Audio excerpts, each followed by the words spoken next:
Welcome to Samba Samba. Enjoy the video. You begin by verifying the source. Note its container, codec, and resolution so you pick compatible settings. Once done, install a reliable converter like Handbrake for GUI or FFmpeg for CLI. Choose based on comfort. Make sure you have free disk space. Converters often need temporary working space roughly twice the file size. Now open the tool, add your file, and select the target container. Don't delay. Set an output folder and file name before changing advanced settings. Next, pick the container and codec to match your playback needs. MP4 with H.264 is broadly compatible, while H.265 reduces size but needs newer players. Then adjust bitrate or use CRF. Lower CRF equals higher quality.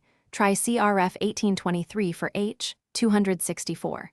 Change resolution if you need smaller files, and select an encoder preset, faster for quick results, slower for better compression. Once settings are done, start encoding and monitor CPU usage. Pause or cancel if temperatures spike. When encoding finishes, immediately play the file in 2 players to confirm audio-video sync and expected quality.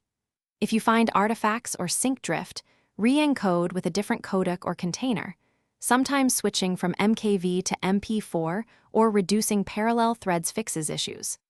If the converter fails, examine the log for codec errors or missing libraries.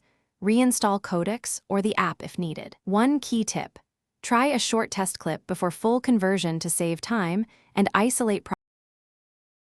Thanks for watching. Consider subscribing if we helped you.